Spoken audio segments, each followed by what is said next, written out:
আসসালামু আলাইকুম, welcome back to my channel. আশা করি আপনারা সকলে ভালো আছেন আল্লাহর রহমতে এবং আপনাদের দোয়ায় আমিও আলহামদুলিল্লাহ ভালোই আছি।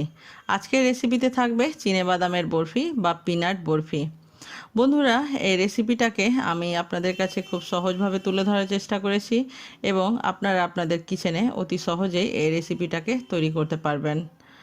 এই রেসিপিটা কিন্তু খেতে অতি সুস্বাদু। এখানে নিয়েছি আমি খোসা ছাড়ানো চিনেবাদাম। আপনারা যদি এখানে খোসা সহ নেন তাহলে শুকনো খোলায় একটু ভেজে নিলেই তারপরে হাত দিয়ে কষলালে কিন্তু খোসাগুলো খুব তাড়াতাড়ি ছুটে যাবে। তারপরে দিয়ে দিলাম আমি অর্ধেক লিটার লিকুইড দুধ। এই দুধটা কিন্তু গরম হতে হবে। এবার আমি এটাকে ঢেকে রেখে দিব 1 ঘন্টার জন্য। 1 ঘন্টা পরে আমি ফিরে এলাম।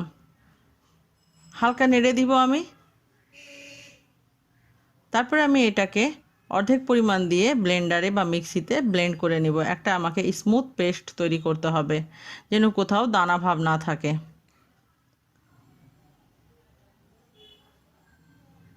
অর্ধেক পরিমাণ দিয়ে আমি এটা করব। এবার আমি যে পাত্রে বরফিটা তৈরি করব সেই পাত্রে কিন্তু এই পেস্টটাকে ঢেলে দিব। আমার সম্পূর্ণ পেস্ট তৈরি করা হয়ে গেছে। এবার আমি চুলোর আঁচটাকে জ্বালিয়ে দিব।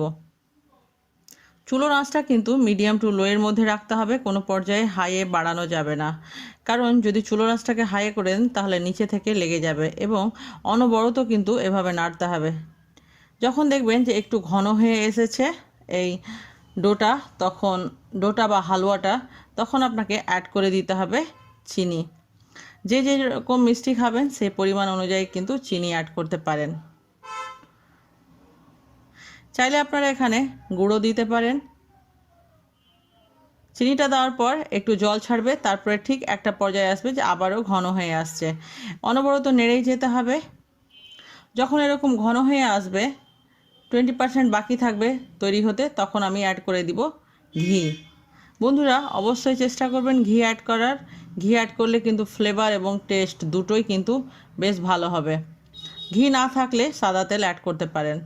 তারপরে আমি ভালোভাবে আবারও নাড়তে থাকবো। এখানে যদি চান আপনারা তাহলে কোনো এলাচ গুঁড়ো বা গরম মশলা অ্যাড করতে পারেন, তবে আমি কিছুই অ্যাড করিনি। ভালোভাবে নাড়তেই থাকবো। ঠিক একটা পর্যায়ে দেখতে পাবেন যে এইভাবে চারিদিক থেকে ছেড়ে আসছে এবং জমাট বাঁধছে এই হালুয়াটা। তখন আপনাকে 2 মিনিট আগে গ্যাসটা বন্ধ করে দিতে হবে এবং নাড়তে থাকতে হবে। যে পাত্রে আমি বরফিটা সেট করব সেখানে আমি অল্প ঘি দিয়ে হাত দিয়ে মেখে নিব চারিদিকে, যেন বরফিটা সেট হওয়ার সময় নিচে থেকে না লেগে যায়। তারপরে আমি ওই থালাটার উপরে এই হালুয়াটাকে ঢেলে নিব। এবার বরফির ডোটাকে আমি একটা স্প্যাচুলা বা চামচের সাহায্যে চারদিকে ছড়িয়ে দিব সমানভাবে।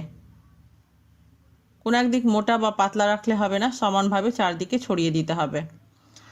বন্ধুরা, আমার চ্যানেলে যদি নতুন থাকবেন তো চ্যানেলটাকে অবশ্যই সাবস্ক্রাইব করবেন, ভালো লাগলে লাইক শেয়ার করবেন। ভালোভাবে যখন চারদিকে ছড়ানো হয়ে যাবে তখন আমি অ্যাড করব এখানে কিছু ড্রাই ফ্রুটস। বন্ধুরা, এই ডোটা কিন্তু গরম থাকা অবস্থাতে এই কাজটা করতে হবে। ঠান্ডা থাকলে কিন্তু ড্রাই ফ্রুটসগুলো জয়েন্ট হবে না বা লাগবে না। আবার আমি স্প্যাচুলার সাহায্যে এটাকে চেপে দিব ভালোভাবে এবং আমি এটাকে রেস্টে রাখবো 1 ঘন্টার জন্য। আমি নর্মালে রেখেছিলাম। আপনারা যদি ভালো রেজাল্ট পেতে চান তাহলে এটাকে ফ্রিজারে রাখতে হবে 2 ঘন্টার জন্য। জমে গেছে। এবার আমি বরফির শেপে কেটে নিব। বন্ধুরা, আমার এই রেসিপি আপনাদেরকে কেমন লাগলো অবশ্যই আমাকে কমেন্ট করে জানাতে ভুলবেন না। আর এতক্ষণ আমার সঙ্গে থাকার জন্য অসংখ্য ধন্যবাদ। বরফিগুলো হয়ে গেছে আমার। এই যে এইভাবে আমি সেভ করে নিয়েছি। ভালো খান এবং সুস্থ থাকুন। আপনাদের দোয়াই আমাকে মনে রাখতে ভুলবেন না। এই বন্ধুরা, এটা কিন্তু খেতে খুবই সুস্বাদু হয়েছে এবং খুবই টেস্টফুল। একবার অবশ্যই তৈরি করবেন এই বরফিটা। আবারও দেখা হবে নতুন কোনো একটা রেসিপির সঙ্গে। আল্লাহ হাফেজ।